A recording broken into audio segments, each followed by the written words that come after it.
Welcome to Podtendo, a Nintendo podcast, where they analyze, reminisce, and replay the glory of old Nintendo games.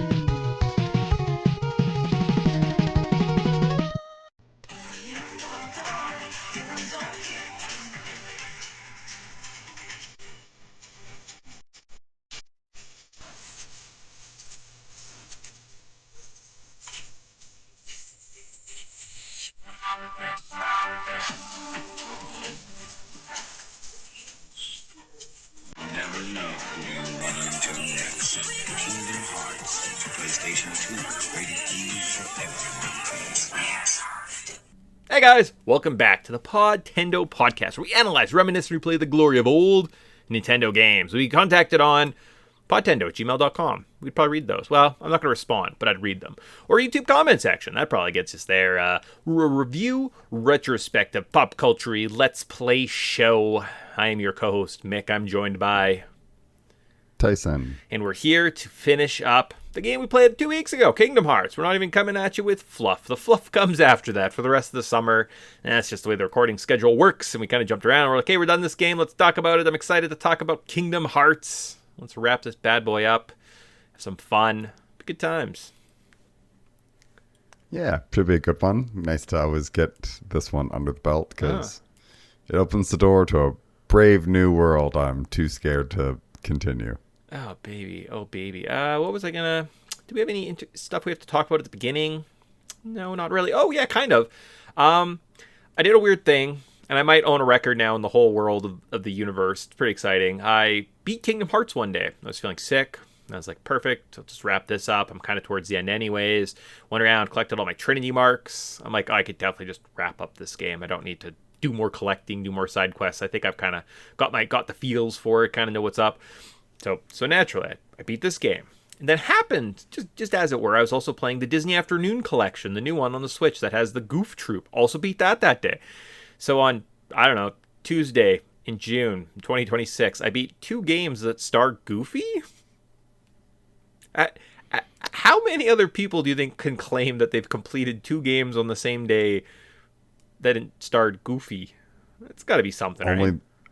Only the most hardcore Goofy fans of all time. I guess. So, like, I'm like... But I'm like, what games star Goofy? It has to be, like, if somebody beat 2 Kingdom Hearts games on the same day? Yeah. Yeah, I guess. Or, like, you have a bunch of the end. I just want to see all the endings. But that would be basically it, right? Is you'd have to basically have completed Kingdom Hearts games. But they always forget about the Goof Troop. So, not that we're definitely playing the Goof Troop on this podcast anytime soon. Yes, definitely not the Goof Troop. No, definitely wasn't like, oh, Tyson, you should buy this so we could play Bonkers. But we're going to play the Bonkers for the Genesis and Goof Troop. It'll be fun. And then talk about the Disney Afternoon. Because that one's more jank than the Super Nintendo one, I probably believe. Oh, and then we could do like a Gargoyles retrospective where we just be like, okay, we're just going to watch as our side, we're just going to watch all of Gargoyles this year for some reason. I know you've never seen it. Maybe it's fun. Interesting. Watch some X-Men cartoons. All right. No, that's like that's coming out soon. That sounds like is it this year? This in 2 days. Really? Season 2. What? Are you kidding me? On the 1st. No kidding. X-Men 97 Season 2 release date. Really? July 1st. What? 2026. That's crazy. I was just thinking. I was like, it's a shame I'm never going to see this. First episode, Days of Future Past. Whoa. You know what's really bonkers about that is last week I ordered a pizza. And because I ordered a pizza, they're like, hey, yo, do you want Disney Plus for the next 3 months for $3 a month? And I canceled it probably like a couple years ago. And I was like, I do want to spend that. Sure.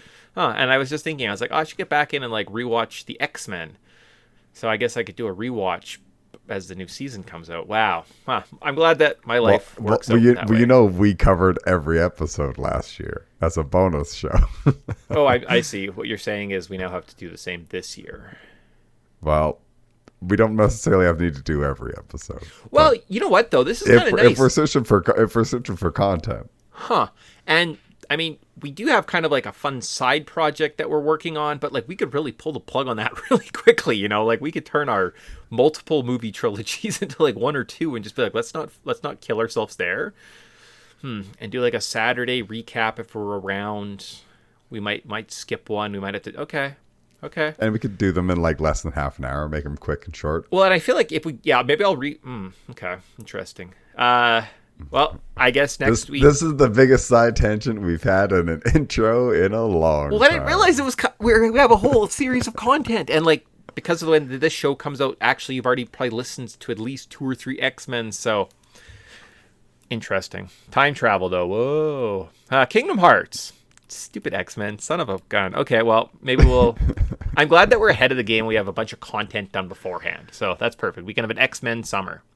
Oh, and then like Wolverine comes out this fall. Oh, that's perfect.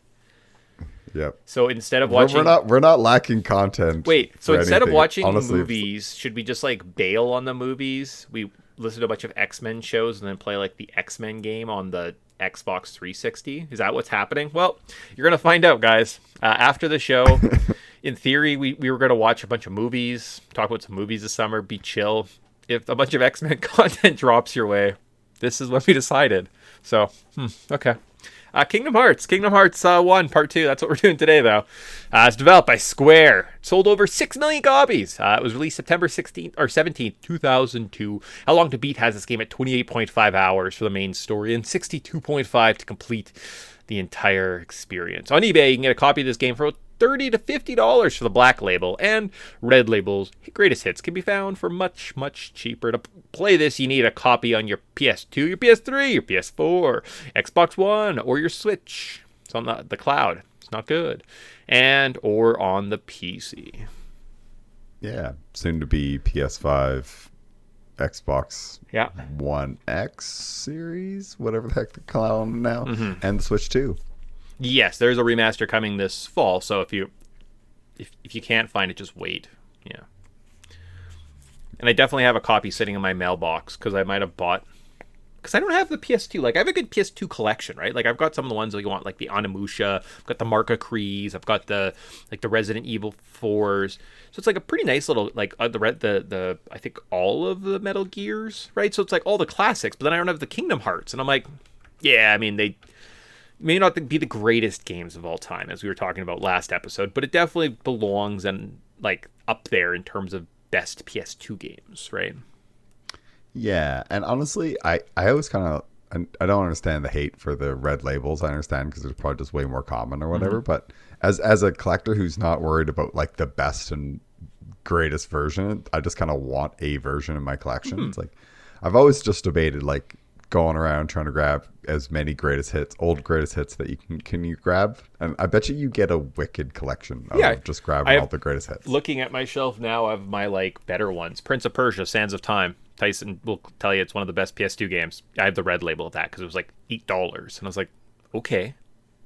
I have the Lord of the Rings, the Two Towers red label, and I'm like, I remember that game being pretty fun. So yeah, it's good times. I'm sure you have a Dirge Cerberus red label sitting on that shelf too. Oh no, baby, I bought the original for that one. Woo! I spent way more money than I should have. The development details of this fun game Part 2. We're kind of just doing that, then we'll get into the story recap. Because we did a lot, I guess, of in the first one. And we definitely don't have an inflated back-end game where Tyson's doing a March Madness bracket of what's the best Disney movie. So, oh, baby. Development details. I asked, guys, playing this game, we talked about it. There was a random story in an office between Disney and Square Enix. They're like, guys, Cloud's cool. Imagine if you hung out with Goofy. And they made this game. But I thought, why? And I've always thought that. Why these Disney worlds, right? Like, why were these ones the focus? Why didn't they include this? Why did they include that? Let's kind of go through each of them and see if we can. So one of the biggest challenges during development was deciding which Disney films would become worlds. The development team wanted locations that were visually distinct, provided gameplay variety, and fit Kingdom Hearts' theme of friendship, light, darkness, and belonging. Director Tatsuya Nomura had explained the worlds were often selected because they were naturally complemented the story Square wanted to tell. So why did they use Agrabah? Aladdin was one of Disney's most popular modern animated films and provided an adventurous setting filled with exploration, platforming, and treasure hunting. The story focused on wishes and temptations, also fit the game's reoccurring themes about power and desire. I mean, that makes sense, right? Yeah, like... Yeah, right? Like... I think also Aladdin, the character, fits really well into, like, what's going on. I think, yeah, like, thematically, you're, like, perfect. You get the one kind of popular guy. I mean, regardless of the movies, I think the TV show, right, was one of the standouts of, like, the Disney afternoon for a little while right there. We played the Aladdin video game, right? And you have to, like, fight Jafar, and he's, like, a big snake head. It was okay. Yeah, okay. I forget which one we played, the Sega or the Nintendo one, because I feel like we switched back and forth on a couple of those ones, because there was ones that were just clearly better. Oh, and the Jungle Book. That's probably why I don't remember that, because I was like, well, that's a thing that I probably just watched a Let's Play for. Why Neverland? So we're going to talk about Neverland today. So Neverland's central idea of refusing to grow up mirrors Sora's innocence and childhood friendship with Riku and Kairi. It also allows the developers to introduce the flight mechanics that you can use later on in the adventure. Yeah, that's definitely why they did it, because they don't leave the pirate ship. That's all. The entire level's on the pirate ship. Yeah. It was kind of like, oh no, you can go to the clock tower. That's true. That's true. Which is just a flight area. Yeah, and it's like after, and there's a hidden boss. Yeah, true. Yeah, okay. Why Halloween Town? The Nightmare Before Christmas had become a cult classic by the early 2000s and offered a dramatic visual contrast to the brighter Disney worlds. It also fit the game's balance between lighthearted Disney storytelling and darker themes. I mean, yes, The Nightmare Before Christmas is an untouchable, powerful IP. It's still... people still wear shirts, have the decorations. Yeah. Some people have their Halloween decorations up all year round because they're Nightmare on Christmas, and that's like their favorite thing. So, of course, they're going to use... Well, because it works for both. It works for both. Yeah. You can put it up for Halloween and leave it up for Christmas. It's genius.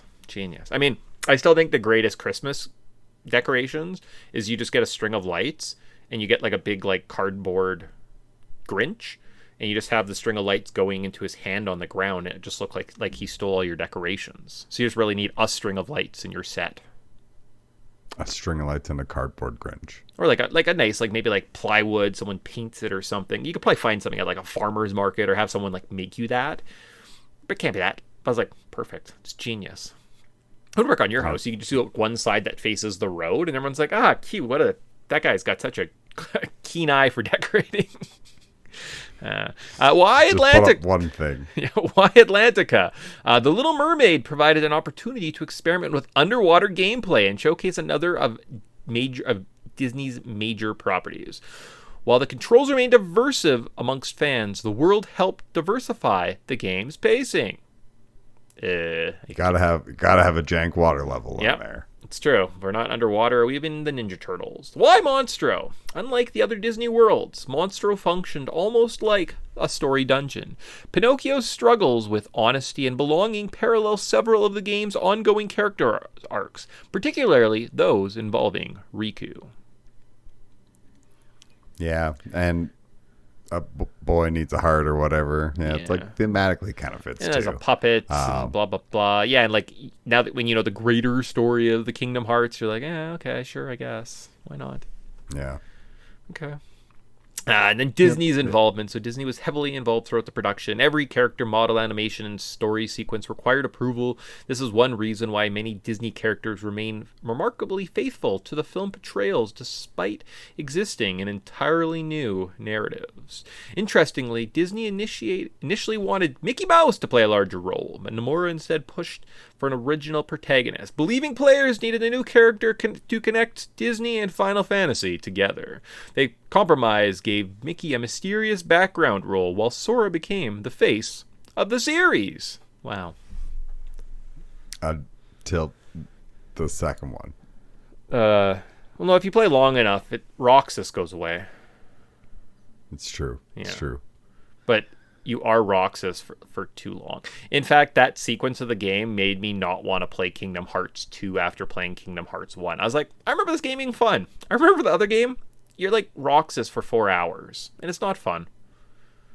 And also, it's meaningless. Like, they could have just done that in like 20 minutes, and it would have been the same effect. But friendship and sea salt ice cream. But then, why do I have to play that ball where I hit the balloon 100 times in the air, and I can't evolve in the story until I do it? How does that? But friendship, because these characters have no. But like, what was the point of running around Twilight Town and like doing kickflips onto the walls and stamping my gangs for 20 minutes again? No? Okay. All right. Mm-hmm. But sea salt ice cream. It's true. All right, so we're playing Kingdom Hearts 2 next. X-Men isn't even that good. Story recap. So last time, Sora's peaceful life on Destiny Island ended with mysterious creatures known as Heartless consuming the world. Armed with a Keyblade, Sora was separated from his friends Riku and Kairi and is thrust into a universe of interconnected Disney worlds. Along the way, he teams up with Donald, Duck, and Goofy Goof, who were searching for their missing King Mickey Mouse. The trio discovers that worlds were disappearing into darkness while a growing alliance of Disney villains, led by Maleficent, searched for the Princess of Hearts and the keyholes connected to the worlds. After helping Alice, Tarzan, Hercules, and Aladdin, Sora learned that a much larger conflict was unfolding. Meanwhile, brief encounters with Riku hinted that his old friend might be walking a far darker path. Yeah. And Riku is definitely given in to the darkness because it gives power, and that's all he cares about. Wow, he looks like Sephiroth. And he just refuses to talk to Sora because that would be stupid. Oh, like, that was so much of this game could be like corrected if these two had more than a 30-second conversation with each other. Yeah. And just were like, hey, let's actually just go like talk for like a little bit. Instead of being like, I'm gonna say this one quick witty one-liner I've been thinking all about next time I saw you. I feel like and then I'm gonna turn away and refuse to actually talk to my friend. I mean, I'm really sad as my friend. Oh, like I think what Tyson is maybe alluding to is the Twilight Town that we go to right before Agrabah. I think in the last episode, yeah, you have this really awkward interaction with Riku towards the end of the level. And he's just kind of like awkward, and he's like, "Come, Sora, you just come with me now." And he's like, "Oh, I was like instead of like, oh hey, we've been doing this and exploring this, and I've been quested to like try and save keyholes and like explore around. Like, do you want to come with us?" He's just weird and then disappears, and that's it. And you're like, okay, that's odd. But it gets weirder because now I think he makes a second appearance here actually in the first level. So now we're back into the game, the second half. We're headed off to Monstro. So speak of the devil, little Pinocchio. So the story, so while traveling between worlds, Sora's Gummish ship is swallowed by Monstro the whale. Why is he flying around in between space? I guess their world got snapped, but he has such a strong heart, he was able to escape. Sure. Inside the giant creature, the heroes discover Pinocchio has become separated from Geppetto. At the same time, Rico appears and begins openly questioning Sora's strength and loyalty. Their friendship continues to deteriorate as Rico grows increasingly frustrated by Sora's new companions. Monstro marks one of the first major story-heavy world where the Disney narrative directly intersects with Kingdom Hearts' central plot. At the end, we fight the boss, Parasite Cage. So he's a grotesque, heartless, feeding off of Monstro from within. The battle emphasizes how the heartless corrupt living beings and environmentals alike. Whoa. Yeah, I remember this being a little bit more of a tricky boss, and I was like, oh, I actually have to probably prepare with some potions and items before I go back and before I fight this. I can't just like go in with full health and no items can equip and be like, it's fine. It's kind of a disjointed, ugly world. The first scene kind of looks like Monstro's mouth. He's got a shipwreck. There's a bunch of wood.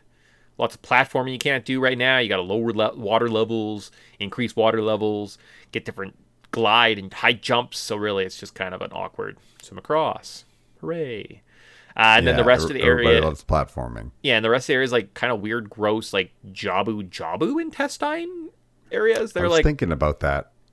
Right, like every hole and orifice, I guess sphincter, as you would have to call it, is like that leads you to a different area, but then it's just like a big purple room with a bunch of platforms and treasure chests everywhere. I was like, I mean, I guess that's how whales work, but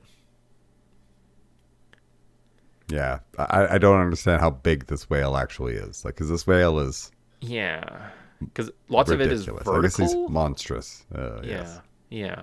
But I Yeah. guess Yeah. when was the last time we were in a whale? Star Tropics? I think in in Jabu Jabu. You go actually go into whales quite often in stories. Huh. Now, there's some reason this has made it into the consciousness that you can be swallowed by a whale. And whales there's are like, just a whole yeah. adventure inside of them. Well, that's the thing. Like they are big, 100%, but like even the biggest whale, like you're just kind of in its throat, right? Like you can't walk around and like have a house. Yeah, no, there's not as enough room to like set up a bed like Geppetto does. Yeah. Okay. Just I wasn't sure. I guess I needed a little bit. That was our biology talk. Obviously, we do lots on this show. We also talk about biology. So I don't think whales are that big. Science and facts. Yeah. Yeah, but like getting kind of back to Riku, because he's just weird, and he's just like literally kidnaps Pinocchio, and everybody's like, dude, give him back, and he's like, nah, I'm good. Well, and that's And definitely maybe one of the weaker parts of this first story, right? Is just that, that the fact that Rico becomes a central character, right? He becomes like almost a co-protagonist towards the end of the story alongside of Sora. He's kind of like the anti-hero. He's like the most awkwardly written character in this game, right? Like he's just clearly meant to be like, he needs a Vegeta or a Sephiroth, so just give him like a Riku with some white long hair. People will figure it out. Yeah, and we'll get into it later. But I think it's really, really dumb how they handle the Keyblade situation later in this game. Sure. And yeah. It bugs me. Well, I mean, also not everything, like when they first made the first game, they didn't really know what was going on, so they were kind of just like making stuff up, right? Like this Keyblade that Sora has in this canon, it's like the one and only Keyblade, but you learn everybody has a Keyblade actually. So Yeah, they're quite common. yeah, There's an entire graveyard filled with them. You can just go grab one if you did want. I write it down? Ending, secret ending, the legacy, current thoughts. What would you change? I don't think we do. I think I kind of know the story of Kingdom Hearts. So if you want, maybe at the end I could kind of like roughly give you the Podtendo bad plot summary, but it goes places. From there, though, we go to Halloween Town. So the trio arrives in the world where Jack Skellington has grown bored with frightening people and becomes fascinated by the Heartless, believing that he can harness them to create the ultimate Halloween experience. Jack unintentionally aids the forces of darkness. Oogie Boogie eventually seizes control and uses the Heartless for his own gain. And the boss here is Oogie Boogie. So you fight him on a roulette table, and then sometimes you jump up after and you attack him, and then he becomes a house. And you have to fight his house, or him as a house. Yeah. I definitely did. I think if it's possible, I might have done Neverland before I did this level, so I was able to glide. Makes the house very simple because you can just like glide over to him, attack the top thing, like slowly glide your way down his body, and I was like, this was the correct sequence to fight the Oogie Boogie Man. Yeah. Well, he's super easy. He's like one of the most pushover bosses. But yeah, so we arrive at Halloween Town, walk in, all the Heartless are pretty chilled out because they're being controlled by Jack Skellington. And then we go see the professor, and he's trying to give the Heartless a heart, which, you're like, in hindsight, I'm like, this is actually like kind of interesting, knowing where kind of the story goes about putting hearts into things. And I'm like, interesting. Yeah. Are you creating nobodies about all these Heartless? This is actually kind of like fascinating. But we go and we start gathering supplies. Like we need like things that make you scared because hearts get scared, and we start putting all these pieces into the heart. But the first thing we do is like we activate them and they all go crazy, and then we're like, okay, but let's gather all these pieces and try to give them a heart so they can chill out. And we do so, and Oogie Boogie steals the last piece, and that's why, that's kind of like the whole like beats to it, but it's interesting. Like I don't mind Halloween Town. I find this is one of the levels that I'm like, it's kind of shorter, Sure. but I feel like it actually has a very like clean pathway. There's not a bunch of backtracking like there's in the jungle with like Tarzan and stuff. I did get This lost here at one point. Oh, and yeah, I mean, in terms of streamlinedness, you run through the level maybe once, maybe twice. It's a small area, yeah, and all you do in the deep jungle is run back and forth from the treehouse to the camp 5 times. yes, and that other little section past the camp twice. Oh, the vines to go talk to the gorillas, so you can run back to the treehouse, so you could stop this and do that. But yeah, no, this one is a little more straightforward. Did get lost because I didn't go into the grave that opens. So at that point, I got stuck. But other than that, I think it was pretty straightforward, not overly challenging, right? So, but it was okay. I find that Monstro, Halloween Town, and Atlantica all kind of have the same kind of difficulty length to them, and they seem a lot more digestible of experiences, right? Where they don't ever say they're welcome. Yeah, they're frustrating, but like the swimming kind of sucks and it's not great, but they don't ask. It's not super challenging, right? It's just kind of like perfect. No, but one of these bosses is much more jank than the rest. Oh, sure, but like I found Wonderland, same thing. Kind of short, clean, concise. You're in, you're out. The Colosseum, right? Hercules, what's that called? Mount Olympus, is also kind of a fine, short little area. It's the ones that like kind of stay like Agrabah's probably good length, right? Sort of, kind of solid, not too bad. I think Tarzan is just the worst. It's just so long. It's pretty bad. Oh yeah, we never talked about it. Why did Tarzan? I was always like, why is Tarzan here? Man, they got Phil Collins to do the soundtrack, and when it came out, it was like 98, so this is only a couple years later, so Tarzan was still kind of a big deal. Oh, okay. Right. Yeah. But, I mean, I don't know what I was, like, upset that they didn't have. Why isn't Cinderella here? I need my Cinderella. I want to beat up that little mouse. I want to beat that fat little mouse up. But we do get another game, Nick. Okay. In another, that's Disney Battle Royale. Okay, perfect. You can beat up Zeke. I don't know what his name is. He probably has that adorable No, it would be name. something stupid like Disney Universe spelled with a Z. Oh, yeah. Dreamlight Valley, but you get to kill mice edition. Atlantica is the next area we go to. So Sora and his friends transform into sea creatures upon entering Atlantica. The group discovers that Ursula's scheme to overthrow King Titan by exploiting Ariel's curiosity of the outside world. Ariel's desires for freedom mirror many of the game's reoccurring themes regarding destiny and personal choice. And the boss here is, after you fight a shark by a boat and you get into her lair and you go through a creepy old dead skeleton. Again, she's living in a weird skeleton of a big fish. Where she's got like the creepy little guys. You fight Ursula in her lair. And maybe she has a magic pot. It's really annoying. It's so annoying. And then the worst. It's the worst. You just spam.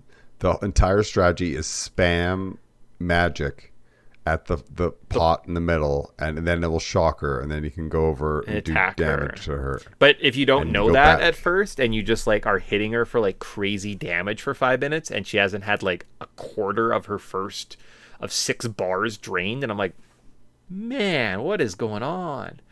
But then you figure it out, and then the final battle is a giant. She's gigantic sea power because she took King Triton's trident, but you just have to run up and like attack her head. Arrow! Swim to the back of her head and smack it. Arrow! Poo, poo, poo, poo, poo. So that's it. So good times in Under the Sea. Yeah, that jank bot, like it's so bad. You just have to load up on like ethers and go in there and just spam fire at this stupid pot for forever, and it's so just irritating.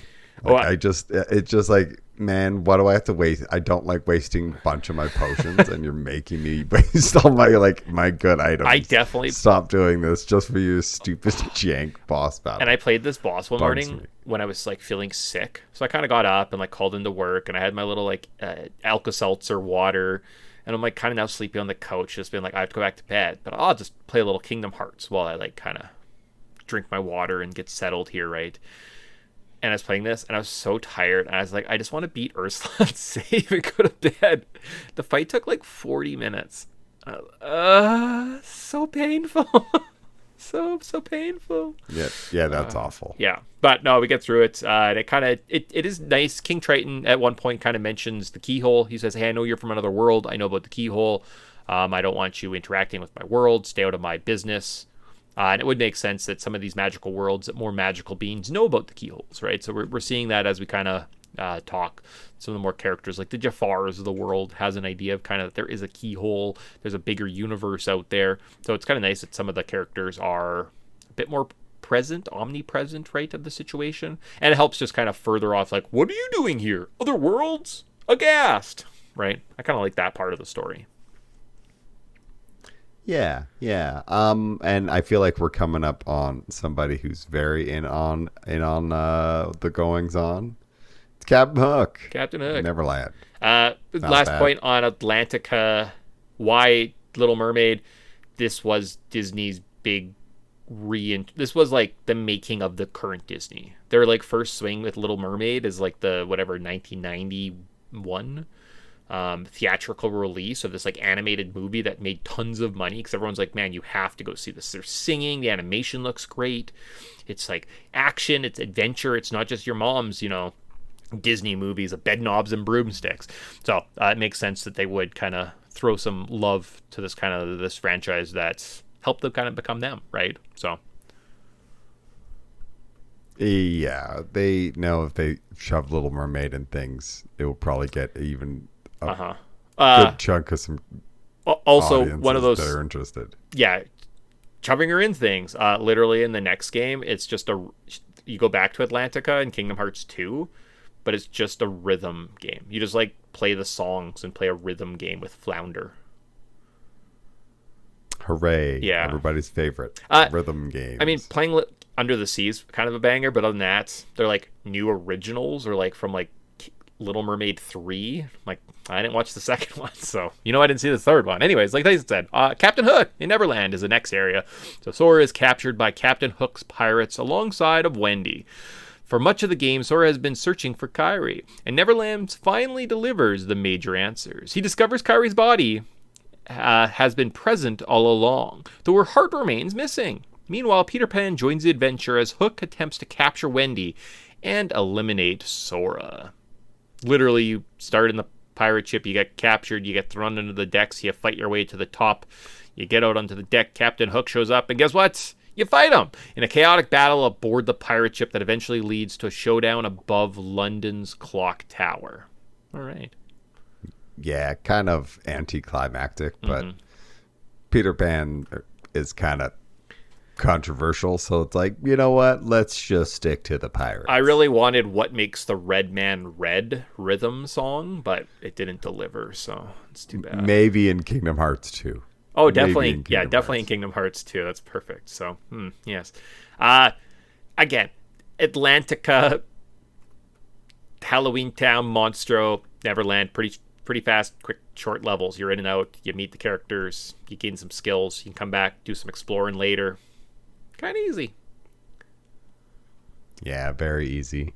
And just flies by. It's nuts. Yeah, I believe Rico is on the ship as well. And he says, I have Kairi now. We're looking for her heart. Come find me or something, right? So that allows us to go to... right to Hollow Bastion? Let's find out. So the heroes arrive at Maleficent's stronghold and finally confront the source of the villains' alliance. Here the game undergoes a dramatic shift. We begin as a Disney adventure becomes a deeply personal story about friendship, jealousy, and identity. Riku reveals that he has embraced darkness in exchange for power. Believing Sora has abandoned him. He claims ownership of the Keyblade itself for the first time. Sora loses everything. Wow. Bum, bum, bum. Yes, because apparently Riku is the true wielder of this Keyblade. Of one of them. Even though he easily gives into the darkness. Yeah. And just like, it basically was like, hey, do you want to get corrupted? And he's like, yup.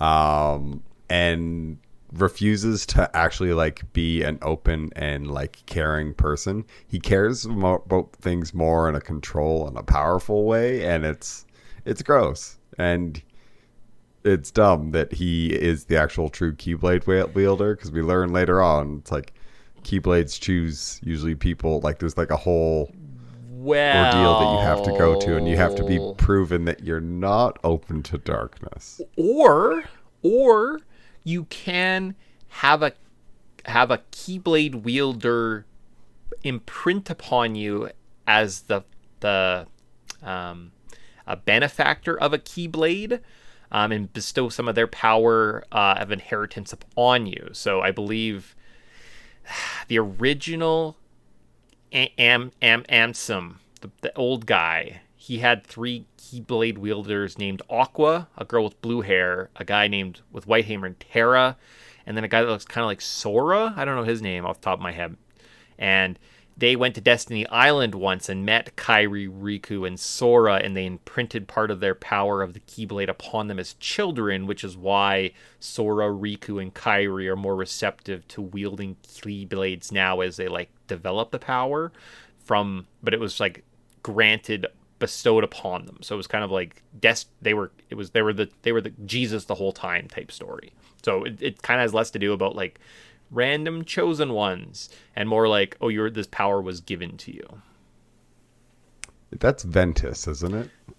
Yeah, maybe. And then like Vanitas shows up at some point. Yeah, it's probably Ventus, and he's the guy who's like just the body the whole time. Oh god, that's I don't know. Oh, this story, it's so well thought out. Oh, it's not at all. You know what we should do? We should give the guy who came up with this hunk of junk Final Fantasy VII to redo. But to be honest, he was one of the co-writers on the original, so I can't give him too much crap. He made Final Fantasy VII the original, came up with all this hogwash, and then did the remake. It's like, I'm so confused by your career trajectory. Yeah, sir. I mean, the Kingdom Hearts story, guys, like, I spent almost as much time watching videos and timelines and stuff. Like, I don't know if I'm going to get into it more than that, but yeah, there was, oh god. And then there was like an original Keyblade, but it's called like X. I think it's spelled with an X, so it's like Key X Blade. Yeah, because it's the Greek letter for X. It's key. And it was like 2 swords. Aren't we clever? And Kingdom Hearts is actually kind of a heaven, and it's like this powerful of light, and the Keyblade was once used to unlock it, but it was too powerful. So then it was broken to 7 pieces at one point, and those 7 pieces became lodged into the Princesses of Hearts or something, and that's also why we have 7 Keyblade wielders, because you need the 7 powers of the Keyblade to make up the actual X Keyblade. So that's why you have the Vanitas and the Terra and the Aqua and the Riku and the Kairi and the King Mickey, because that's your 7 warriors of light. I think that's kind of roughly the story, that then have to fight Ansem the Wise at the end. But then at some point, Ansem... We haven't even gotten to the nobodies. Yeah, then Ansem becomes a nobody, and then he's like also a heartless. So then sometimes you just fight a guy who's just his heartless, and you kill him, and he's like, he means nothing. And a nobody is the body that has lost its heart, that hasn't come to darkness or something like that. And it's like, I'm so confused. And they're collecting souls through all the worlds. There's a reveal coming up. Okay, maybe we'll get to that. Wait, where is that reveal? Yeah.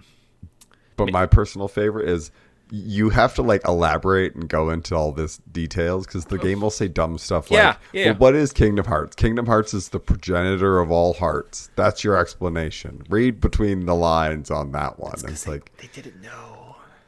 Yeah, and also they were being vague, and they were like, let's just do things for cool story, and we'll just leave it vague. And maybe they had some rough outline working on the backgrounds, but yes, to Tyson's point, the Riku character is very poorly written. He's kind of just as generic, bland, edgelord villain, anti-hero that we're just supposed to like for no reason. They're like, people like Vegeta, just make him like Vegeta for no reason. He's kind of a dick. Terrible writing. I have to go on a 8-minute diatribe and tell you this backstory from these other games just to be like, but see, if you squint your head and spin your head around 4 times, or squint your eyes and spin your head around 4 times, it makes sense. No, you just wrote some stupid explanation in 4 games. Also, what the hell is dream drop distance, huh? Think about it. That is when your dreams get dropped and you're You have to, by distance. I was gonna say you have to measure it. Okay. Yes. No, and that's a weird game because that game is like the whole Aqua Terra Vanitas story. Okay. And like it was like, so you almost need to play.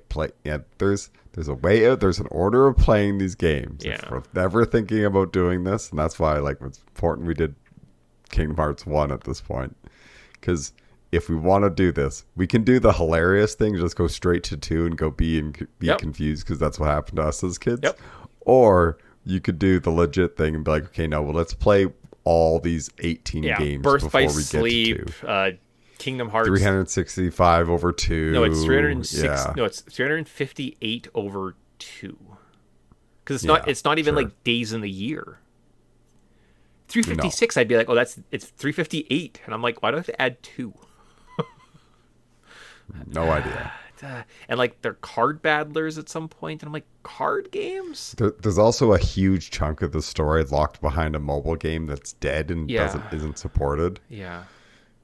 And you're just like, well, a lot of information that's need to know, apparently you crammed into this crappy mobile game and shut it down. So even you don't care about this story. But we added this like 2-hour-long cinematic video that you can just watch. You're like, I feel like this is no good. It's literally No good just at have all. to watch YouTube videos of them explaining timelines to the point where you're like, I guess I accept that this is what's happening. But even when you know, this game still kind of seems a little uneven. But where are we at? Hollow Bastion, Beast shows up, and he's like, my heart was Sora so loses strong. everything. I chased Belle across worlds. You're like, oh, neat, cool. I think here we fight Maleficent. Just normal? Maybe she floats around at some point. I don't know. Has a magic pot. Probably lots of them do that. One of them. Then you fight her when she's a dragon. It's one of the most iconic boss fights in the game. She transforms into this massive fire-breathing dragon. Kind of cool. Yeah, kind of neat. I definitely was like overpowered and cheesed the game, so it wasn't too bad. But I was like, I remember actually playing through this was a struggle. This was one of those ones that like knocked you out a couple times as a kid. And you're like, okay, Goofy, you have to have only high potions. And like Donald needs only ethers. And let's change your, you have to kind of fiddle. And then finally here, we fight Riku. So it's the emotional centerpiece of the adventure. Wow. Yeah, because at the end of the day, we still have to just keep fighting our friend who just refuses to have an actual conversation with us. Some key points here that happen. So Riku, after the fight, takes the Keyblade from us. Beast joins Sora. So we don't have a weapon, but we have a beast. Kairi's heart is revealed to be hidden in Sora. So guys, boom, mind blown. When back in the beginning, we were in Destiny Island. We ran to this little cave and there was a door. And we saw Kairi. And she kind of turned and ran at us and almost like jumped into our chests and disappeared as a ghost. That was her heart being hidden in our heart, because multiple hearts can be hidden in hearts. That's why Vanitas' heart has been living in Sora this whole time, because they imprinted. So then when he died, his body didn't die. It just was there, but his heart was in Sora, and that's how he comes back. But also Kairi's there, so then Sora can save Kairi, obviously. That's actually a very good summary of this game. So it was pretty obvious, and you watch back and you're like, these guys are geniuses. So the Princess of Hearts plot reaches its climax. Samson's influence over Riku becomes apparent. All right. So after this point, though, to end of Hollow Bastion, we have the story. So to save Kairi, Sora sacrifices himself and releases his own heart. The act transforms him into a Heartless. And in one of the game's most emotional moments, Kairi recognizes Sora despite his transformation, gives him a hug, and restores him through the power of hugs. Yeah. Yeah, because we refuse to say, like, though these two kids love each other, clearly. Yeah, I mean, it's that kind of, like, I guess, end of, like, a childhood friendship, and I was like, I guess I actually loved you. Because you're the girl in the story, and I'm the boy in the story. Oh, okay. Yeah. Okay. You're the main girl. I'm the main guy. You're the main girl. So kind There's of no other characters that got any development. Yeah. Mostly Kairi didn't even get any development. She was just laying around sleeping. Yep. Well, she didn't have a heart. It was in you, obviously. And Hollow Bastion is kind of weird. It's kind of a castle. It's falling apart. Most of the adventure is you unlocking gates or turning on switches or going through waterways to activate a switch. Now you can open up this area, right? Lots of heartless to fight. I feel like at one point when it's just you and Beast, maybe it's a bit challenging. Maybe you don't have a sword at some point. When you're heartless and you're running through the level, obviously no one attacks you, so it's not too bad. But it's kind of one of those, I'm like, you just made me run through the whole level, so now I just have to turn around and run back. Let's see. The Final Fantasy guys might show up at some point. Aerith's like, I lived here the whole time. No, you didn't. Quit lying. She just wanted to have an actual point to be in the game. That's why Squall was here. Squall's like, I've always lived here.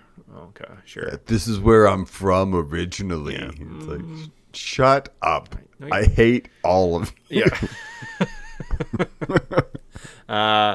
And then I think, now that we're back, so the end of, and I think we actually head to a different area. So the end of the world. So we kind of wrap that up. If we go back to the palace, I believe we find the kingdom or the princesses of Heart all just kind of chilling. They're like, guys, we're going to try and hold off this Kingdom Hearts. So I think the plot is revealed that they needed a gate to try and get to Kingdom Hearts into the darkness or something. So what they did was they released a bunch of Heartless. Sora went into these worlds, defeated the Heartless, which powered up their like magical gate. So you the whole time was feeding this evil gate. You were working for the villains. Even though you were saving worlds, you were still kind of getting to this end point. And now it's up to us to go in, defeat the gate, stop Ansem, release all the stolen hearts so that they could go maybe to the real Kingdom Hearts or something like that. I don't know. Yeah. Kind of a cool little world. Yeah. Honestly, the last kind of chunk of the game, the Hollowed Bastion, end of the world, it's like these are really interesting levels. It's too much backtracking and stuff, and I wish there was a little bit more going on, but it's way more interesting than any of the Disney levels that's come in so far, to be honest. Because the Disney levels are kind of just like either you run around these six rooms and you're done, or backtrack across these 8 rooms several times. This actually feels like there's like this weird, it has like a really weird theming to it, because it feels like Final Fantasy, but it also feels very like if you could see this being a Disney world that got twisted. Yeah, or like Disney made a crappy RPG on their own. This is kind of almost how it played, but yeah, there's like kind of Final Fantasy adjacent things in these end areas. Before we head to the end world, which essentially is just a straight shot boss rush end of game, there are some side missions. So we get some Trinity throughout the adventure. You find little Trinity marks, like different colors. They unlock secrets, so you can collect those. We can go to the synthesis shop, create a bunch of items, try and unlock the best Keyblades in the game. We can go back to the Coliseum. We can play through 3 cups, and then there's like the Hades Cup, which is like 100 level gauntlet, which I think unlocks some weapons for Donald and Goofy, maybe a magical ability for you or something like that, depending if you play it as a group or solo or time attack. So you can do those. There are some hidden bosses. So you have like a phantom that you have to fuck around with magic, and I watched a guy who was like really good at the game play it, and it was still like a 30-minute adventure, and I was like, nah. Agrabah has like a big multi-armed guy that apparently is tough, and then I think it's like a ice golem or something, an ice titan in the Colosseum, and I think so. And I think the other boss is like Sephiroth or something, also in the Colosseum, and those are like the hidden bosses of the game. Yeah. What's the one at the clock tower? That's the Phantom. Oh, right. And it's all magic related. Yeah. So he has like an orb in it. You have to use slow or haste, or slow on the clock so that the Doomsday clock doesn't work. And then you also have to be able to attack his ball with magic or physical attack, depending on the color or something. Oh, interesting. Yeah. But there's also 100 Acre Woods. We haven't talked about that at all. I was going to get to that, yeah. So. And the 101 Dalmatians, the puppies that got swept away, and we had to return. Yeah, so there's just kind of like collectibles you find throughout the world. So lots of them are found through Trinity skills, through use of high jump, which I think comes after Monstro? Yeah, I think so. I think that's the one, because then you can start jumping on the platforms, and you do a little bit of platform, but you're like, I clearly need glide to get to that treasure chest. I'm upset that you didn't give me glide yet. Unless I already did it out of order. And then I was like, haha. So high jump, soar, kind of gets you around, does some exploring, and then 100 Acre Woods, you find 5 pages. You go to the book in Merlin's workshop in Twilight Town, and you play through 5 mini games. One is like push Pooh on a swing. One is hit Tigger so he doesn't hit carrots. Then there's you have to find everyone through like a little swamp. There's a jank one where you gotta hit bees. Get Pooh up the tree by hitting bees, and then there's that one where you have to like hit the nuts at the big pot in the Tigger jumpy area. Yeah. Not the most interesting. No, but you do that. It's kind of fun to see the cute little Winnie the Pooh characters because they're all adorable. So it's really just more like a heartfelt. There's no damage. It's just kind of chill, hang with your friends. Cute. It's just literally that part. So I think you get like some ability, and I was like, cool. It was a pointless ability unless you have these 2 other, and then you can synergize between these 3. Stupid game. I'm not going to do that. Yeah, usually how it goes, unfortunately. Yeah, but I was like, for this experience, I will play through it a little bit. But from there, you choose as much as you did. I believe I did Trinity Marks. I got a bunch of puppies saved. Not all of them, but a good chunk. Didn't do any of the secret bosses. I think I'm ready. I'm ready. It's the end of the world, so the remnants of the destroyed worlds have merged into a nightmarish wasteland. Sora and his friends journey through fragments of previously lost locations while confronting increasingly powerful Heartless. The adventure gradually reveals the truth behind the Heartless, the fall of the countless worlds, and the identity of the mastermind responsible. So at the end of Worlds, though, we do fight the boss, Chernak. So he is the surprise Disney boss inspired by Fantasia. So the big demon that sits on the mountain, you fight him. Did not pronounce Chernabog. Sure. What did I say? Chernak. Oh, Chernabog. Yeah, Chernabog, sure. Who's Chernak? That could be wrong. I'm not good at it. No, I don't know. Speaking or reading. Okay. But yeah, it's cool to see one more Disney boss tossed in there before we kind of get into the Final Fantasy shenanigans. But not too difficult. No. Arrow. But yeah. Listen to Donald yell Sora in his awful voice again and again and again. Yeah. From there, though, I believe we could settle. We get to an area where it's just kind of I think it's a wardrobe or something with a save point. And once you go through, it's like, I don't think I'll be able to come back. So obviously it's the end. I believe we end up in like a weird boss or like just a fighty room where we fight kind of the same Heartless again and again, rebuild this keyhole, jump through there. We end up in this big open space. We end up on Destiny's Island, and we have to play Ansem, but he has like different stages. First, it's our group versus him. He runs around. He has like a Heartless protecting him. I think so. Then he jumps into like a shell. We fight him one-on-one. Similar thing. You just have to avoid his attacks. And then finally, once he's destroyed, we're like, woohoo! We fall into darkness. We find Donald. We find Goofy. Or no, we end up at like a big ship Ansem. He's like a big monster ship.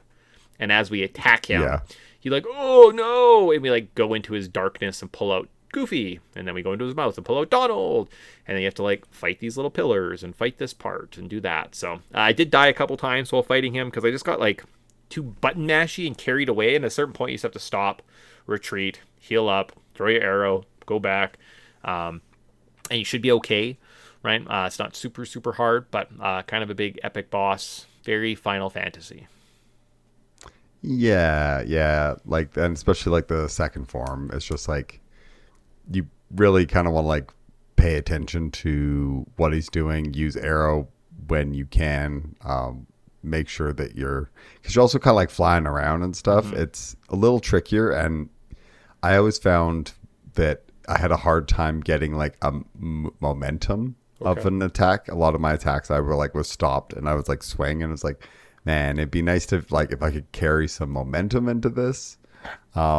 So kind of figuring out and nailing that so you can kind of get a little bit like more of like a forward swing, because he's constantly ripping around, and I feel like I had a hard time tracking him. Mm-hmm. So it was tricky. It's definitely not an easy one. And you want to you might as well burn through all your good items, but and this is one of those mega elixirs That works. later, Yeah. you're fine. Yeah, like if you just like, yeah, okay, now I'm at the end. I'm not gonna play this game again. I'm not gonna go do like the Coliseum. If I do, I can restock on some items.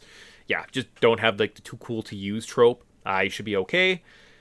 Seeker of Darkness, the story, the origins of the Heartless are explored, Ansem's ambitions are revealed. Sora accepts his role as a Keyblade wielder. The battle between light and darkness reaches its conclusion. And then final boss summary. So Ansem believes darkness is the true nature of all hearts and seeks ultimate knowledge through Kingdom Hearts.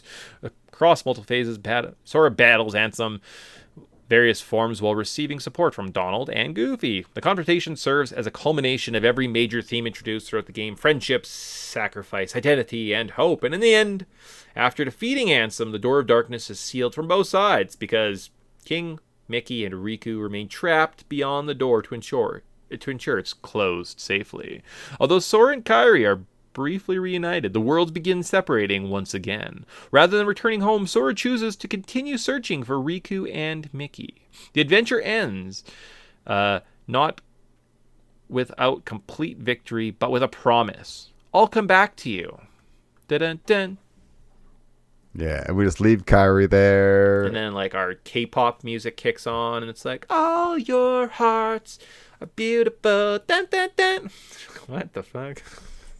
Yeah, it's We're playing pretty different jank. games?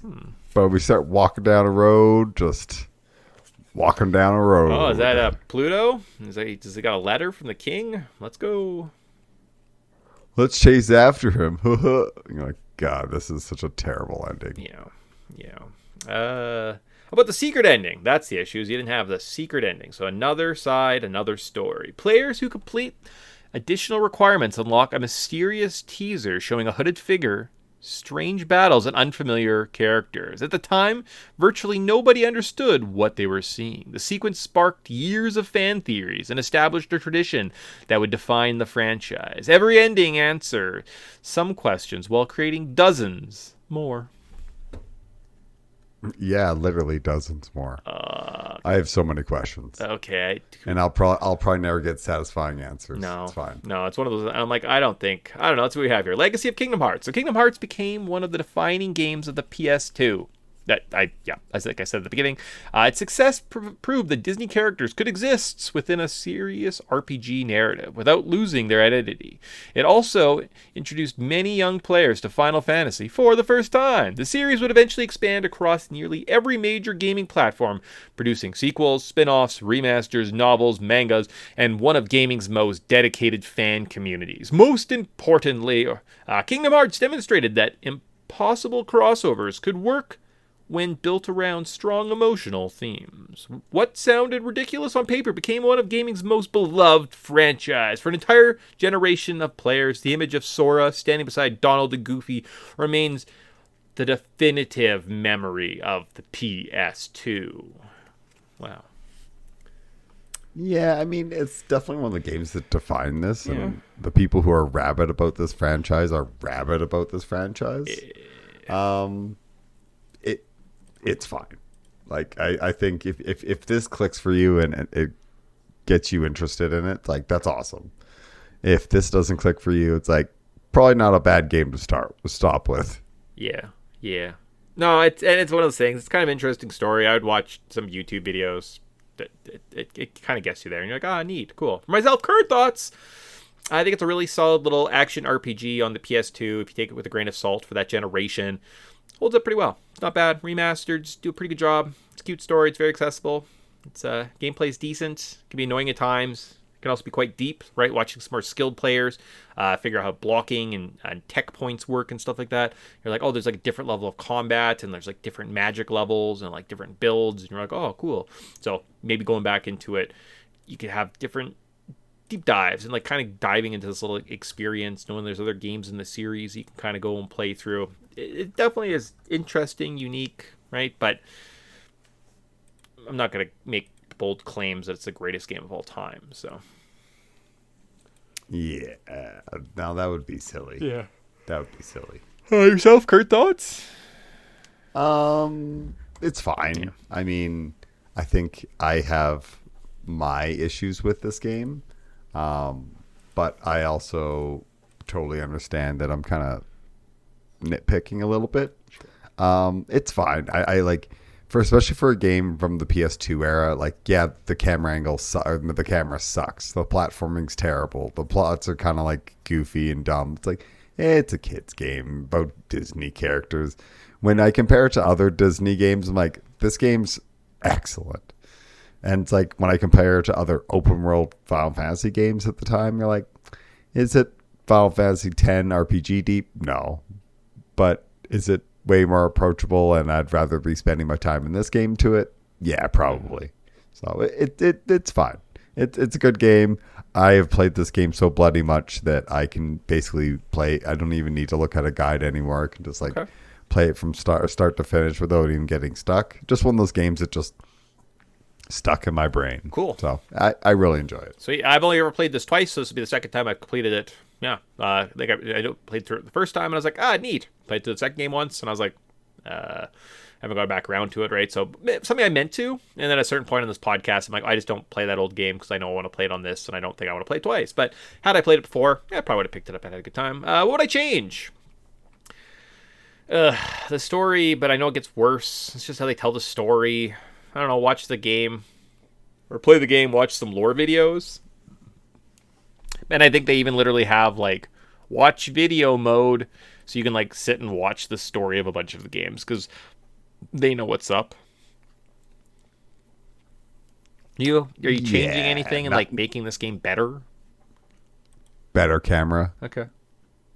That's the amount of time, just, like, the delay with the camera. Just make it, just redo it, so, like, when I press left or right, I'm not having to be like, oh, wait, and now it goes. Yeah. Just that one little touch, and I would, so much of my complaints, I'd live with the janky platforming and the substandard plot, but it's fine. Okay. Cool. Let's see. Are you buying it? So many fan theories, such a complicated backstory, such a complicated lore. So many theories didn't come to pass. What about the one that the game is actually just a Dungeons and Dragons campaign? So Donald and Goofy with a friend set off on an epic adventure across the other IPs from the Disneyverse. Sure, why not? Yeah. Yeah. I mean, I don't think it is, because they literally go to the other worlds. Oh, okay. So that wraps that up. Did we miss anything before we jump into the cultural significance at the end of this bad boy? Nah, yeah. I mean, we could go on for forever about the random side tangents of this game, but I think we kind of touched on it. Did we even talk about the princesses? No. Well, kind of, sort of, when I mentioned, so part of the cultural significance, I do have just something called lore talk. So we could just do our lore talk right now. So any kind of lore that you want to get out of the way, thing you want to talk about, let's do that before we kind of get into the cultural significance. So there are 7 princesses of heart that hearts are attached to one point of the broken keyblade.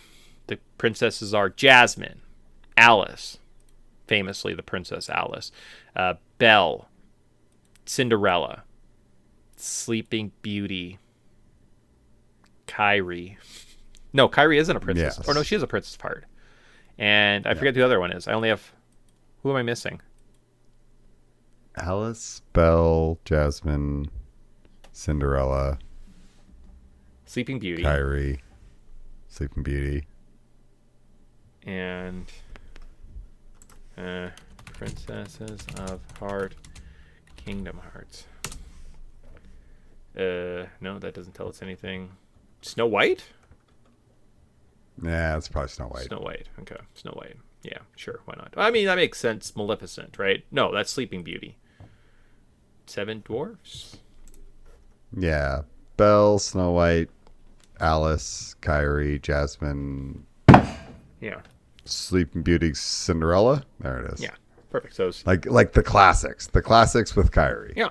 I mean, that kind of makes sense for the time too, right? Those were the popular princesses, right? And it would, like, how do you get, like, Little Mermaid? I guess she can't talk. What part is that? She's already in this other area, right? So it makes sense they kind of jump around from there.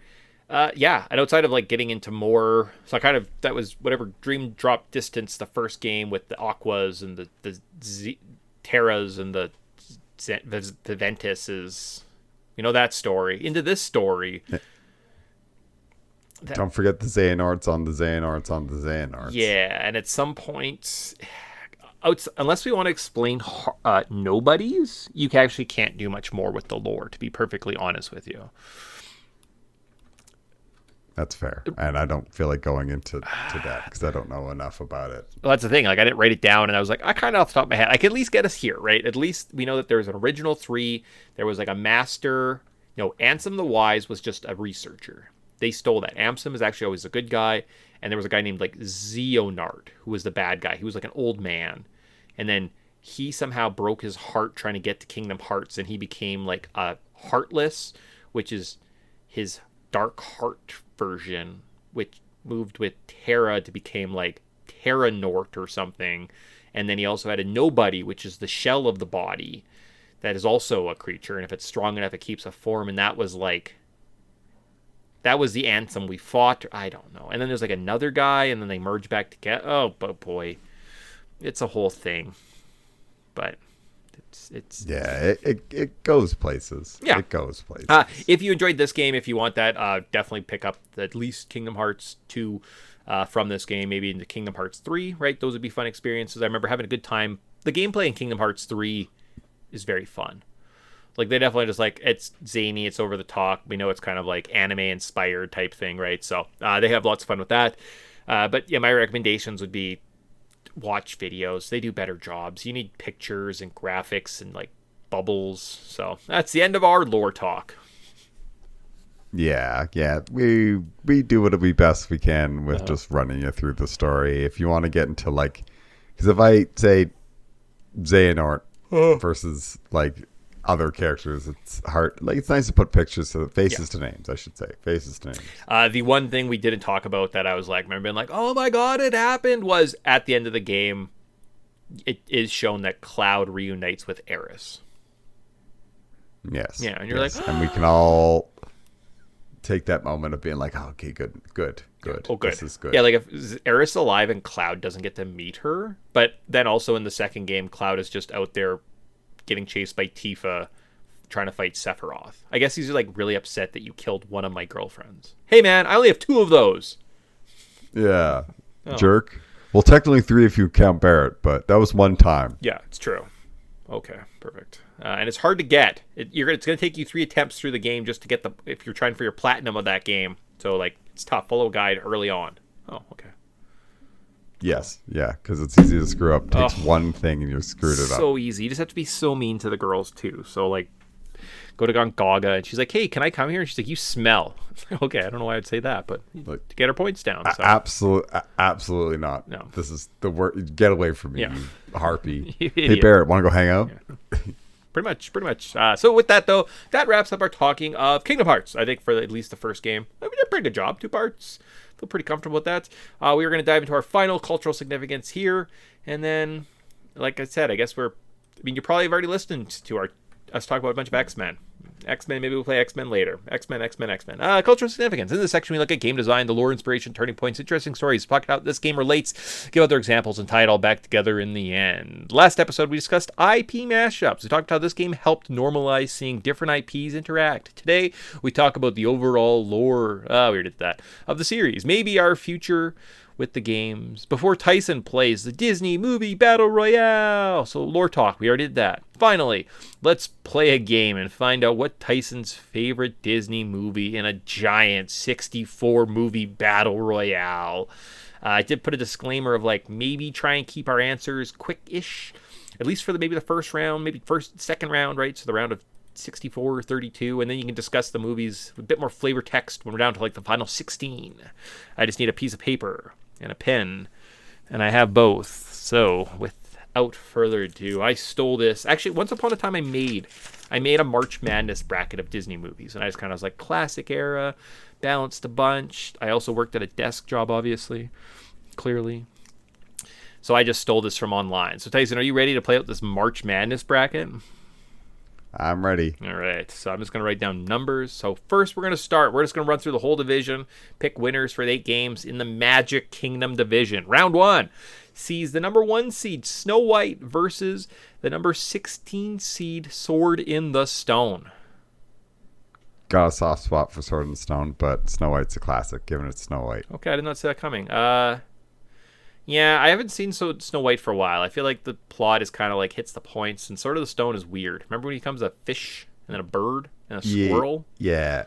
It kind of meanders for a bit and loses the plot. Yeah. Snow White, also like just animation wise, is crazy at the time. Like it's so nice looking. Like go back and watch those old classics, and you're like, man, these just like it feels different. I haven't it seen has like super weird, like dark vibes to it. Cool. It's good. I haven't seen it for a while. It's definitely a rain. Like we're supposed to get 50 millimeters of rain today. Brutal. That's so much rain. Like normally it's like 5. It's 50. I was like, oh my god. So I was like, maybe watch Snow White at some point. Okay, but the number 2 seed is Sleeping Beauty is going up against the number 9 seed Alice in Wonderland. We got 2 queens of heart or princesses of heart fighting it out. Sleeping Beauty versus Alice.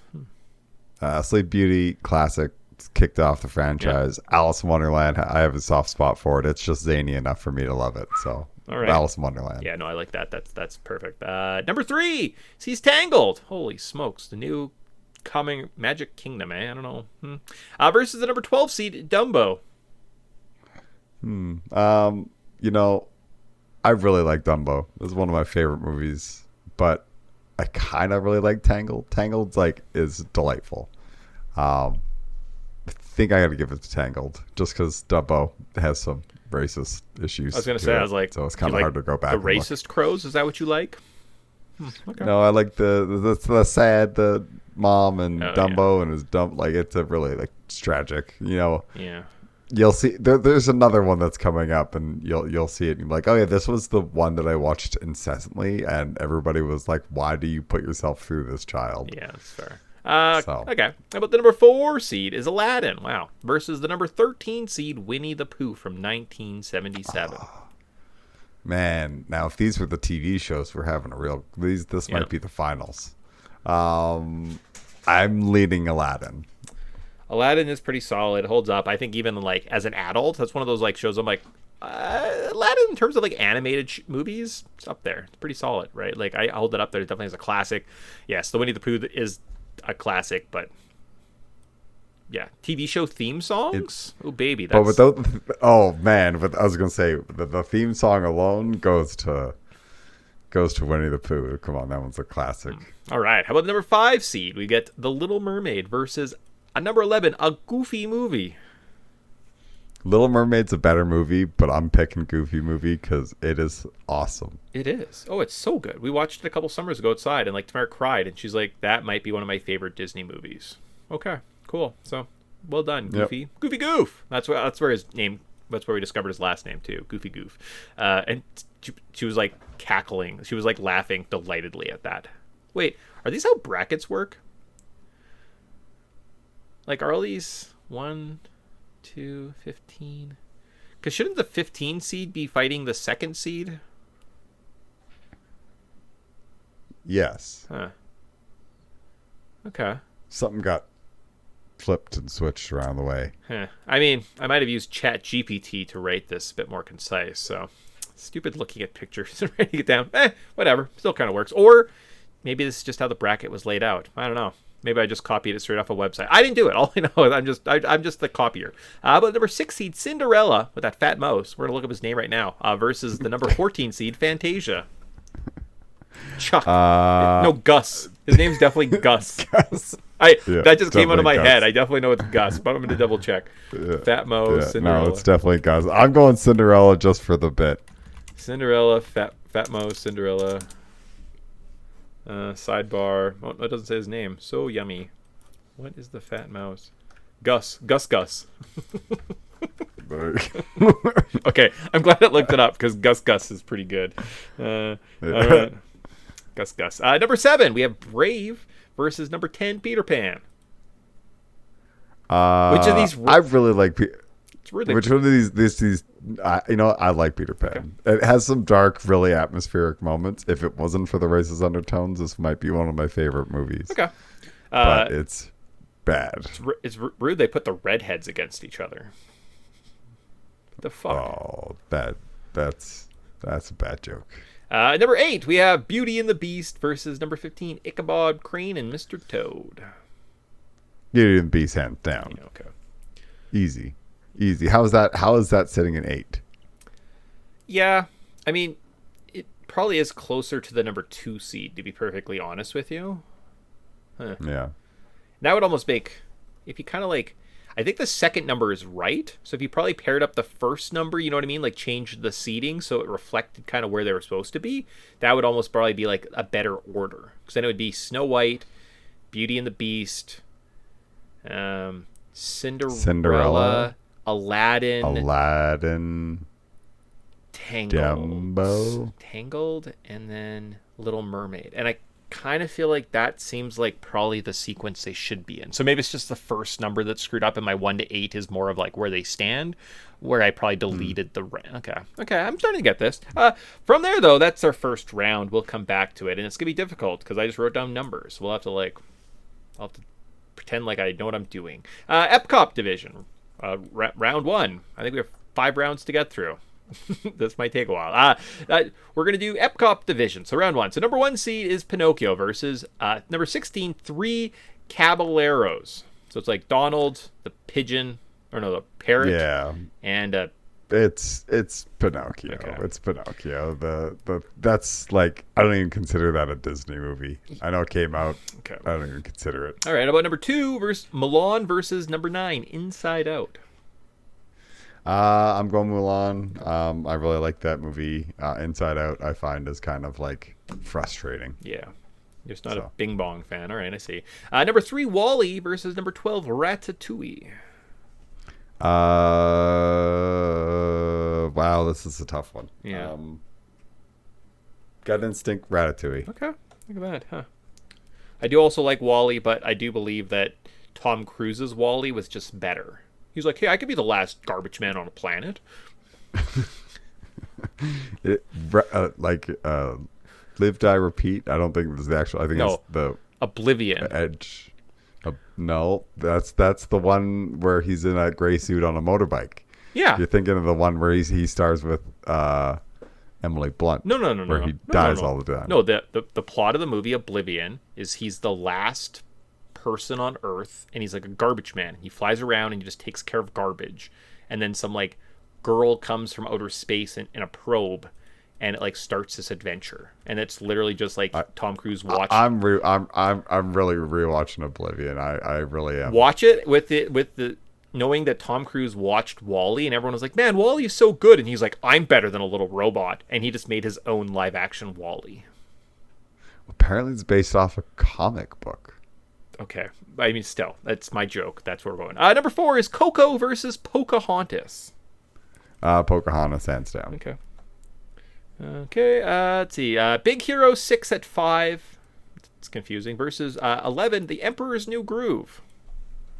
Emperor's New Groove. Yeah, this is hilarious. Yeah. Hilarious. These rankings are definitely odd in this Epcot division. I don't know. We might have some dissension going on in the committee that put this bracket together. But like the number 6 movie Frozen versus the number 14 movie Frozen 2.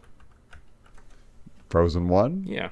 I've never seen Frozen 2. It's kind of like the second one. The songs aren't as good, and I think maybe it's the same plot. Elsa's like, I don't like everyone because I have ice powers. Okay. Number 7 is Onward, starring Chris Pratt, and number 10 is Tarzan. Onward's that trash goblin looking one or something. Yeah, no, we're going Tarzan. Tarzan sucks, but it's better than that piece of junk. Yeah, and that was like one of those releases like during COVID. That's like all we had to cling to was, Onward is supposed to be in theaters, but they're releasing it on Disney Plus this weekend, and you watched it, and you're like, ugh, I just feel worse. It's COVID outside, and that's what we get? Oh, no. How about number... It's supposed to be 2. Again, if you change the first number, it makes way more sense. Number 8, Moana versus the number 15, Hunchback of Notre Dame. Hunchback of Notre Dame. Easy. That's a classic. Now, we would like to say that we had a little Quasimodo doll that like lived in Mom's car for forever, so Tyson might just have this weird nostalgia to Quasi, and it like became a thing. Like, if he fell or got dirty, we would like clean him up. So he was kind of like a childhood friend. He lived there. Yeah. But it's also a good book. Like Moana, like Onward, Big Hero 6, Coco, like this has been filled with like all the newer Yeah. Pixar Disney movies, and I just don't like them. I think that they're kind of just like Hunchback of Notre Dame, like I do. has like a guy singing about how he feel like he's getting thrown into hell because he has impure feelings and it's driving him crazy, and it's like a man singing about his madness. And Moana is about White sand Hawaiian, beaches and blue, beautiful oceans. Just you want to live there. and I think it's got like the Brock singing about something, and I'm like, I will take a man going through like agony and like madness versus the Rock singing. I'm just a sucker for white sand. As soon as I see it, I'm like, I want to live there. So how about the Hollywood Studios division? So this one we'll see number 1 seed Toy Story versus the number 16 seed Monsters University. Oh, Toy Story. Okay. How about the number 2 seed Toy Story 2 versus the number 9 Toy Story 4? Toy Story 2. Okay. Toy Story 2, 4 we watched last weekend because it's been a while. It's like kind of sad. Like it doesn't make sense and it's like unnecessary, but it's like it's okay. I don't like that fork. Yeah. It bugs me. Oh, it's just like it's nothing, and no one does anything, and it's just a Woody story, and every other toy just sits in the RV and just like does nothing for 30 minutes, and like Buzz has no character, and it's kind of just pointless. And but at the end, you're kind of like, oh, it's like, yeah, and it's like unforced and it's cheap, but I don't know. It's number 3, Monsters Inc. versus number 12, Wreck-It Ralph. Monsters Inc. All right, never seen it in English, only in French. Number 4, Incredibles versus number 13, Hercules. It's true. Hercules. Right. Yeah, we watch a lot of Disney movies in French, didn't we? So much. I was just like, man, if I just knew the general plot of Monsters Inc. instead of trying to figure out what Parler Français is, I'd be like, but never. Okay, how about number 5, Nightmare Before Christmas versus 11, Cars. Nightmare Before Christmas. All right, that's number 5 there. Okay, number 6, we have Up versus number 14, Ralph Breaks the Internet. Up, easy. What did you give an answer? You just said easy. I said up. Oh, okay. Obviously, you sorry. must have blanked out there for a second. I didn't think that. You just said easy. Okay. Number 7, we have Lilo and Stitch versus number 10, we have Soul. Lilo and Stitch. Okay. 7 seed, and then Toy Story 3 versus number 15, The Black Cauldron.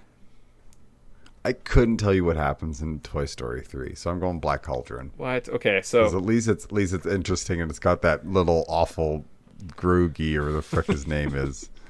He has no friends. And he like jumps into oblivion. So my so mom funny. wanted to watch The Black Cauldron because we had it as like a commercial on like a DVD or a VHS that we had, and Mom's like, "Oh, we should see that. Oh, we should see that." So at some point, DVDs are a bit more popular. Maybe Amazon's a thing. I buy it for Christmas one year. So we're sitting at Grandma and Grandpa's and we watched it. And we turned it off, and I remember Dad sitting there watching it. And at the end, he's like, "That was the worst piece of crap I ever saw in my whole life." So Toy Story 3, some people are like, this is the greatest animated show ever. And Tyson put on The Black Cauldron. So great. Animal Kingdom division. All because of Groogy. Okay. Man. Round He has no friends. Round 1 of the Animal Kingdom division, our last. And then we have to get into our next. Okay.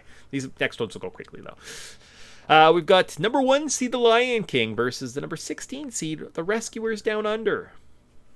I like Down Under, but I'm going Lion King. It's just a classic. That is good. How about number 2, Bambi, versus number 9, Fox and the Hound?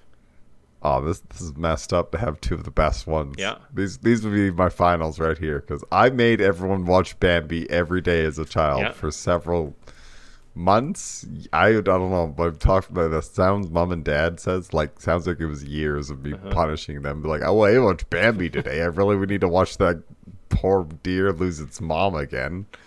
But Fox and the Hound makes me cry even to this day, so I'm going Fox and the Hound. Perfect. Yeah, Bambi is more of a fever dream than a movie. I watched at one point and I was like, why would you let me watch this more than once? Number 3 seed, Zootopia, versus the number 12 seed, Oliver and Company. It's to numb your senses, child, for the future. Zootopia. Yeah, the first one's not terrible. Number 4 seed, Finding Nemo, versus the number 13, Bug's Life. Finding Nemo kind of irritates me. I'm going to Bug's Life. All right. So I was more of an ants guy myself, but that's just me. Number 5 is 101 Dalmatians versus number 11, Lady and the Tramp. I'm going 101 Dalmatians. You just get more It's dogs. true. I mean, that is just solid Right? math. Yeah, the 99 extra dogs, worth it. It's like that's so many more dogs. Even when they're stolen, like, you're still just neutral. You still get Pongo and Perdita, right? So it's good, right? Right. Yeah. And then there's the neighborhood dogs. Like, Yeah. I'm sure the math works out. 15 puddles, sir. No, 15 puppies. Number 6, Jungle Book versus the number 15, Finding Dory. Jungle Book, easy. But that is the live action, just so you know. The number 7, Robin Hood versus the number 10, Great Mouse Detective. This would have been my finals, to be honest with you. So Yeah, this is a good, solid one. Man, I love the Great Mouse Detective, but it's so scary. yeah, And Robin Hood has some magic to it. I'm going Robin Hood, even though Great Mouse Detective is really, really, really freaking good. yeah, it's definitely above average. And then number 8, The Princess and the Frog versus number 15, DuckTales the movie. DuckTales. Ooh. All right, there you go. So back up to the Magic Kingdom division. You don't even remember what you chose, but I will tell you. So we have the number 1 seed, Snow White, versus the number 9 seed, Alice in Wonderland. Classic Princesses of Heart. I'm going Alice in Wonderland. Alice is just killing every other princess, taking her heart out of her chest and eating it. Openly. I played Dark Alice games on my Xbox. Okay, all right. I know what's up. Number 3, we have Tangled versus number 4, Aladdin. I do like Tangled, but I'm going Aladdin. Yeah, Aladdin's pretty good. I mean, Robin Williams' performance was like unworldly in that movie, so it is definitely up there. Very, very classic. It also spurred a great TV show. It's true. So it gets bonus points. And he did it, and then he got to be a rapping bat in Fern Gully. So it's pretty exciting. So you always get the rapping bat. How about number 11, Goofy movie versus Cinderella? So Gus versus Goofy Goof. Goofy Goof. All right. This is where Mick can now fight Gus. Okay, bye Gus. Then we have number 10 seed, which is Peter Pan versus number 8, Beauty and the Beast. Give it to Beauty and the Beast. Tale of Old Time. So we have 9, 4, 11, and 8. Excellent. Okay. The number at Cop division, we have the 1 seed Pinocchio versus the 2 seed Mulan. I'm going Mulan. Be a man and vote for Milan. Number 12, we have Ratatouille versus Pocahontas. I'm going Pocahontas. Perfect. I think it's underrated. It would have upset me if the little rat from Ratatouille went further than Gus. So I'm glad that played out that way. We have the 11 seed is Emperor's New Groove, Couscous versus Elsa. I don't know, whatever the girl's name from Frozen is. I'm going Emperor's New Groove. Yeah. That one, you're gonna go far, kid. I hope. I mean, it's still, like, as a movie I just watch, I definitely would have seen Emperor's New Groove. I'm like, that just seems like a casual, like, it's like an hour and 10 minutes. Perfect. I might just go watch it after this. Yep, that's one of those ones I'm like, yeah, I could do that. It's as opposed, unless I'm like, I want to watch Sleeping Beauty because I haven't seen it, or Snow White because I haven't seen it for a while, right? But number 10, Tarzan versus number 15, Hunchback. Hunchback Notre Dame. All right, so we have 2, Notre 13, Dame. 11, and 15. So some underdogs there. Onto the Hollywood Studios division. We've got one in Toy Story versus Toy Story 2.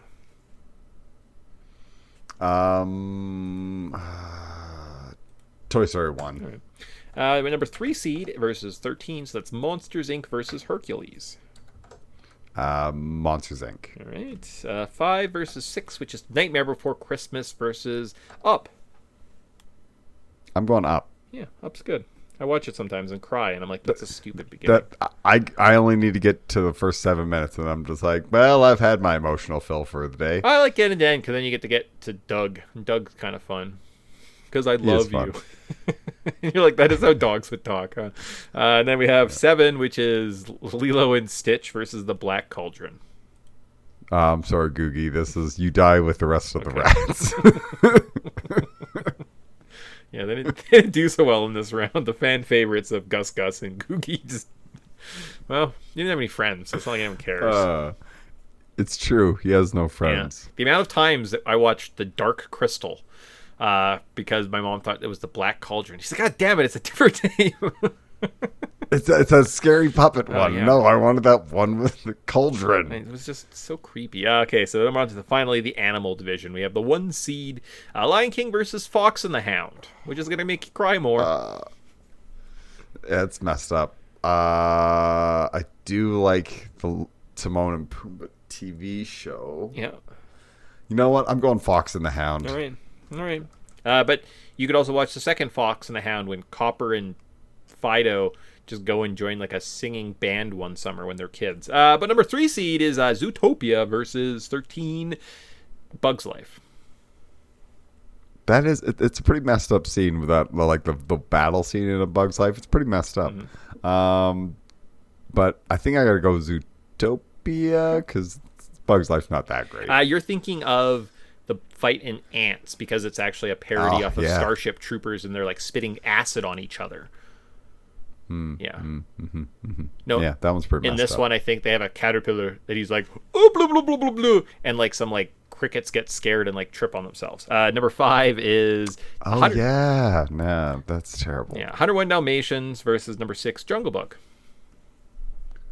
101 Dalmatians. Okay, number 5. Just more dogs. Makes sense. Number 7 Robin Hood versus DuckTales the movie. I'm going Robin Hood. Right. I like DuckTales the movie, but Robin Hood's excellent. Okay, all right. So then back up to the top. We're almost done here. Under 140, hour 40. I feel like that's pretty solid considering this was like a 40-minute side tangent about Disney movies. We're gonna go the number 9 seed, which is Alice in Wonderland versus Aladdin. I'm going Alice. All right, look at that. Number 11, which is Goofy Movie versus number 8 Beauty and the Beast. Man, this is messed up. Because these are both really good. I'm going Beauty and the Beast. All right, number 8. I will deal with the Alice Beauty combination that I have to figure out. Yeah, I guess since we're here, let's just do that. So then Alice versus Beauty and the Beast. I'm going Beauty and the Beast. All right. Beauty and the Beast. So then if we jump down to the Epcot division, that's a good way of doing it. And then we just know what our final 4 is. Nice and clean. Yep. It seemed like it took a while at the beginning, and then it's faster at the end. It's crazy. It's crazy how those... Always how it goes. Yeah. But it's so many more. Yeah. It's like March Madness in itself. It's like 2 weekends of nothing but basketball, and you're like, I can't keep up. There's like 17 games, and then all of a sudden it's like, there's only 1 game a day? Oh, huh. Epcot divisions. We're looking at the number 2 seed, Sleeping Beauty. By the number 13... No, that's wrong. That's definitely wrong. Epcot. It's Mulan versus Pocahontas. Yeah. So number 2 versus 13. I'm going Mulan. Number 2, Mulan is moving on. And then we've got number 11, The Emperor's New Groove versus The Hunchback of Notre Dame. I'm going Emperor's New Groove. Yeah. And then Emperor versus Mulan. I'm going Emperor's New Groove. All right, there you go. I would rather laugh. I'd rather laugh. So it's a good one. David Spade does a good job. The guy. Remember that time I was like, the guy with the voice? It's the guy from Emperor's New Groove. What's his buddy's name? What's like Grok's name or whatever? Or talking with not Grok. Yeah, Grok, the big guy, the big dumb guy. What's his voice? Patrick Warburton? That's the name. Yeah. Several episodes again, I'm like, the guy with the voice. Patrick Warburton was the name I was going for. He's got a very great cartoon. If he's in a cartoon, chances are it's pretty solid. So he also does a good tick. Yeah, he does do a good tick. Like Joe and Family Guy, it's nice work. The what was the one? The Little Red Riding Hood movie that he was in. Gets you there. Oh yeah, it's got terrible Hoodwinked. Yeah, Hoodwinked. It's got terrible like Uncanny Valley animation. You can't watch it now because you're like, ugh. But I remember as a kid, man, we laughed and we laughed and we laughed. On to the Hollywood division, though. We got the number 1 seed, Toy Story, versus number 3 seed, Monsters Inc. Toy Story. There you go. Bon Parler, Monsters Inc. We've got the number 6 versus the number 7, which is Up versus Lilo and Stitch. I'm going Up. Yeah, Up. No one ever says Lilo and Stitch. And then finally, between Toy Story and Up. You know what? I'm going Toy Story. All right, there you go. 1 seed made it all the way. Good job, guys. And then finally, the Animal Kingdom. We have the number 9 seed, which is Fox and the Hound, versus the number 3 Zootopia. Fox and the Hound. All right. And then the 5 seed, which is 101 Dalmatians versus number 7 Robin Hood. Robin Hood. I just can't cry anymore about that movie. It makes me so sad. So Okay. I got to stop thinking about it. That's fair. Robin Hood. And then, yeah, number 9, Fox and the Hound versus Robin Hood. Yeah, and it's Robin Okay. Hood. Okay. So they also beat 101 Dalmatians. I think that was... Yeah. Yeah, okay. Yeah. All right. So then it sets up a final matchup of we have the number 8 seed from the Kingdom Division, which I believe is Beauty and the Beast versus Emperor's New Groove. I'm going to give it to Beauty and the Beast. All right. Beauty. It's a pretty solid one. And then the number 1 seed Toy Story from the Hollywood Division versus the number 7 seed Robin Hood. I think I'm going to go Robin Hood.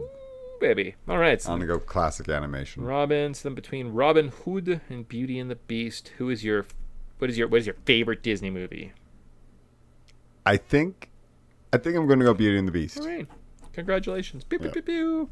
Tight. Yeah.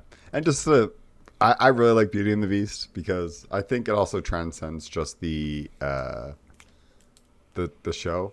I've seen multiple really good versions. Same with Robin Hood, Sure. but I mean, like, Beauty and the Beast, even as like a formal play that we were all forced to go watch at the Key City Theater or whatever. Mm-hmm. It's like I always really enjoyed it. It was one of those things where like it's just a really well done story. I think it's like it's very like beautiful and actually has a good ending. And there's even darker versions if you want to get a darker versions. I know. Yeah, I got a soft spot for Beauty and the Beast. I think it's definitely the strongest Disney movie. Excellent. In my opinion. And now I get to pull out one of my favorite Disney theories that I've created. I think that Belle is actually not noble. She's just a gold-digging hussy. If you find out the beginning song of Beauty and the Beast, what do you hear the baker say to his wife? I need 6 eggs. That's too expensive. Huh. Who do we know in this town that eats 5 dozen eggs every day for breakfast? Gaston. If eggs are really expensive and he's crushing them back like nobody's business, that means he's wealthy, but not wealthy enough for our fair heroine. What she needs is a guy with a stacked castle, singing cutlery. So really, she would have fallen in love with Gaston if only he was rich. But I don't know. That's what I was. I was like, wait a second, 6 eggs, that's too expensive. But Gaston eats eggs. No? Okay. That's true. And one guy has spent his small fortune instead of spending it on eggs. Maybe it's about spending habits more so, where she's really disapproving of this guy who's just like spends all his budget don't need that much on eggs. trying to perfect his physique. Because you don't need that many protein. It's too much protein true. for your goals, bro. And You're just gonna bung yourself up. That's like you got to have proper balance in your diet. That's true. Whereas the Beast spends his money on books. Yeah. Because that library is banging. I've always wanted a library like that, and she's a big book nerd. So she's thinking, I never got to who cares about books? I could let more goats eat books. Because And she's all about letting dang goats eat books, and she cares so much about these dang books, but she lets this darn goat eat the book. And the other fan, Sorry, I always stressed me and out. the other fan theory about the Beauty and the Beast is the book that she's reading about how she meets Prince Charming, but she doesn't realize that's him until it's chapter 3. It's actually the story of Aladdin. So early on, Jasmine runs into Aladdin, and only later, when she meets Prince Ali, does she find out that that's the prince. There you go. Yeah, no, I like that too. There you go. I mean, honestly, my bracket would probably look the same. I'd probably be up there with Beauty and the Beast is really solid. We have the same sort of affinities. It'd probably be like Toy Story at the end, right? I'm always like, that one's pretty good. But Yeah, and Robin Hood. Yeah. Like, that's just a classic. and there are so many of these things too, like, and we talked about nostalgia kind of in the last episode and just the effect of nostalgia, and you're probably seeing this in a lot of these movies that Tyson like will love and dislike. Did you have the VHS as a kid? Did you watch it a bunch? Because that will definitely warp kind of your opinion on a lot of these movies. But these are fun to do. Anyone that's listening that's interested, I mean, there's tons of them. Fill one out yourself. You're interested to see where it goes. Because sometimes you're like, I did not suspect that movie would die so early on. Or like that would do this, right? So, but no, kind of fun way to wrap up this series with until we play Goof Troop and Bonkers. Probably be one of those things. Won't return to a lot of Disney. So I thought that'd be a fun way to end this show. And yeah, so I think we'll say, oh, look at that. Perfect timing for us to stop talking today and go from there. You guys will probably have heard us a bunch in the past because we probably talked about X-Men. So it's pretty exciting. But I will say bye. Tyson, did we miss anything? Nah, I think we're good. Solid. Okay. So with that, I'll say bye. See you guys in a couple weeks. Take care, everybody. Bye. See you.